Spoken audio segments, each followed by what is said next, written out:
Hi, and welcome to Variant Edition, your source of comic book news and culture. I'm Kevin. So if you've noticed the last few weeks, we've been a bit delayed. We haven't had an episode for the last couple weeks.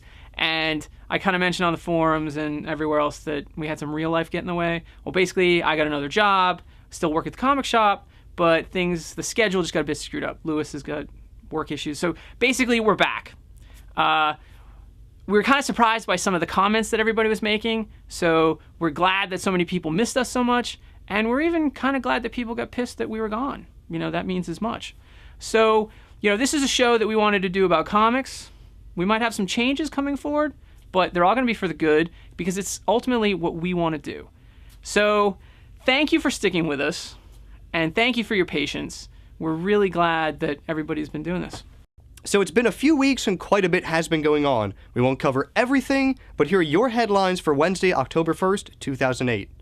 The biggest news in the last few weeks was definitely the botched release of All-Star Batman and Robin number 10. If you have a copy, then you know exactly what we mean. If you are like most of us and your shops didn't get the comic, well, there's a lot of cursing in this issue. With his never satisfied lust for cursing, writer Frank Miller thought it best to have the words printed with black bars covering them. Okay, no big deal, right? Just black bars. Well, apparently the art department forgot to use the same color black for the words and the bars. Look closely and you'll see exactly what kind of girl Batgirl really is, or the kind of girl Frank Miller wants her to be.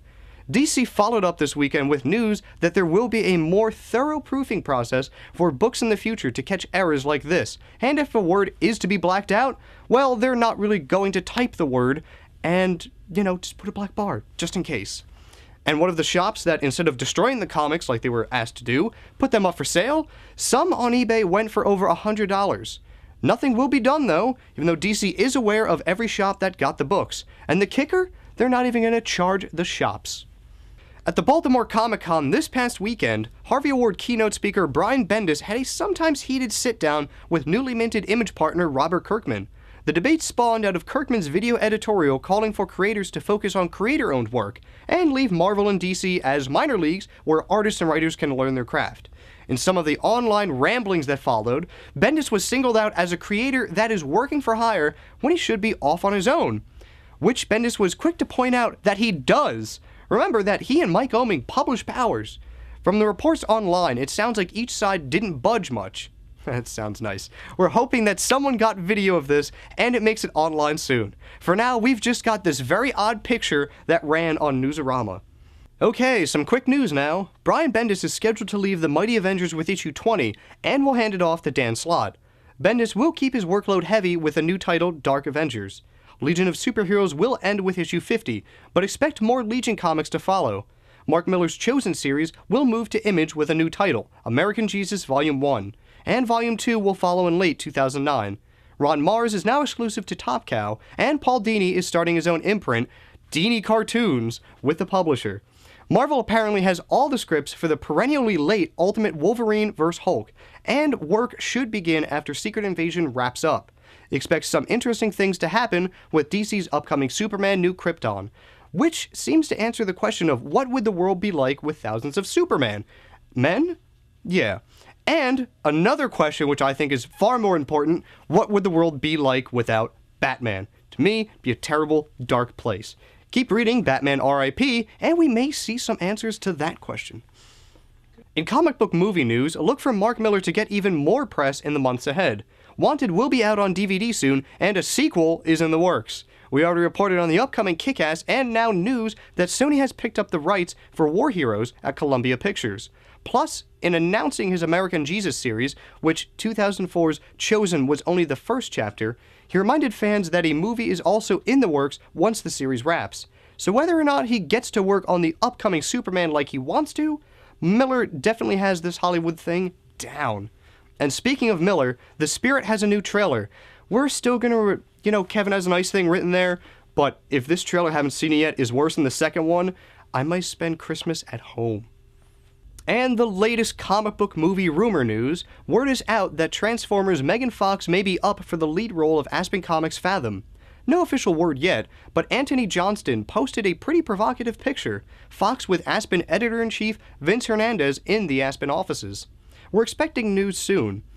But in Marvel rumors, there's talk that Kenneth Branagh is in talks to direct Thor, which is due in 2010, which coincidentally was one of the 5 films that Paramount will be distributing for Marvel. The other movies, Iron Man 2 and 3, Captain America, and The Avengers. And to wrap up, the Harvey Awards were held at this past weekend's Baltimore Comic-Con. Winners include Brian K. Vaughan for Best Writer, Frank Quitely for Best Artist, Scott Pilgrim gets it together for Best Original Graphic Album, Mike Mignola for Best Cover Artist, and All-Star Superman number 8 for Best Single Issue or Story. See the rest of the winners at Harvey Awards website.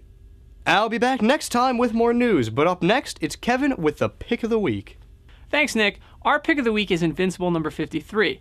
I think that this series just continues to get better as it goes along. Kirkman and Otley continue the story of Invincible, but with a new twist that started issue 51, Kid Omniboy. And if you read issue 52, you know that there may be another huge moment coming up. And by huge moment, I mean the type of moment that we saw when Omni-Man went bad. This is Kirkman firing on all cylinders, and the art by Otley is fantastic. Sharp and crisp, and his storytelling has grown so much since the beginning. I have only one word to describe Invincible. Great. Even if you've never read it before, jump on now. You won't be disappointed. Alright, so Kevin's got his pick of the week for this week, but you know what my pick of the week is? Walking Dead 52.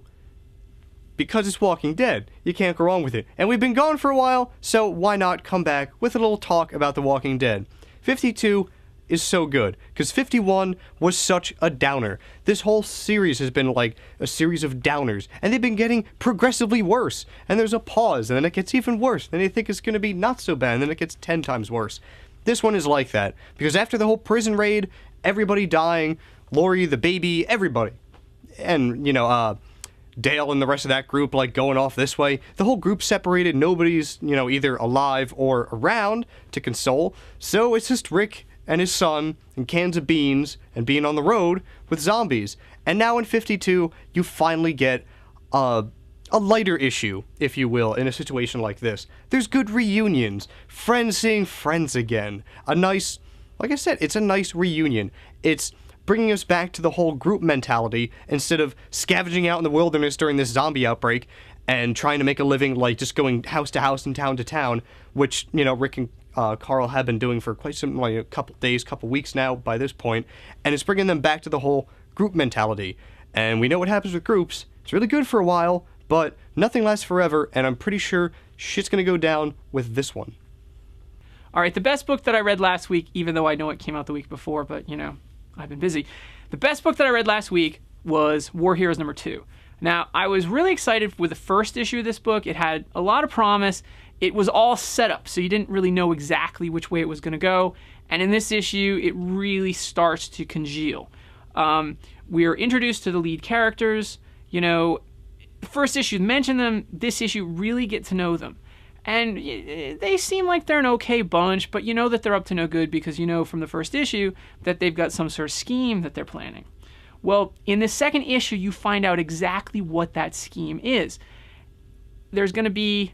At first, I thought it was going to be a heist.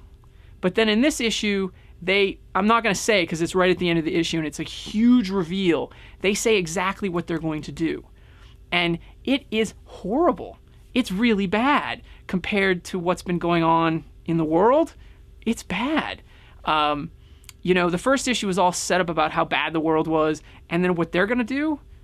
These people aren't people. It's weird. You start to get to like them a little bit, and then once you find out what they're going to do, it's like, wow, I don't like these people. But, and I think here's the hook that's going to get us through the rest of the series, somebody has cold feet.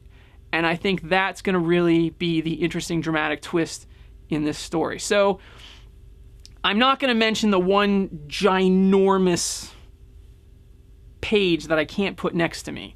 That was a bit weird to see. I think everybody will probably have read it online, or maybe we'll just black it out so you can see kind of what I'm getting at. That was a bit jarring to see, but otherwise the art by Tony Harris is amazing. I really like his photorealistic style, and it really, really works for this book because they're going for this real world quality. So I can't wait for number 3. And it's, at first I thought it was going to be a little bit too over the top, but now I kind of like that there's this cool twist coming. All right, there are 2 more books that came out this last week that I actually haven't had a chance to read yet. I know it's really bad to talk about books that we haven't read yet, but there's one that I think is really important. This first one is the new Flash Gordon series. Now, we got a chance to talk to everybody behind the scenes of Flash Gordon back at the New York Comic Con, and that's something that we've got coming up for everybody, okay? But go pick up this book. It's really cool. I don't know if you didn't get to see the Zero issue that they put out. We're going to have a full review of this, but this is kind of like the teaser to the review. Definitely check out this book. And then another book that I actually read a couple of the issues when it first came out, but now that this like new little trade has come out that I'm really excited about is Red Rocket 7. And it's a really weird... Mike Allred, he does Madman, if you don't know who he is. And sometimes he goes off on these weird tangents. Well, this whole book is kind of like Mike Allred journeying through pop music from like around the time of the Beatles. It's almost like the whole Ziggy Stardust, except there really was some alien that came down and he's doing all this crazy stuff.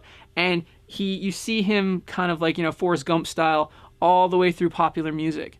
And it's a way out there sometimes, but it's really interesting and the art is great. So I'm going to have a fun time rereading that. And that's actually the book that I got last week that I'm most excited to read.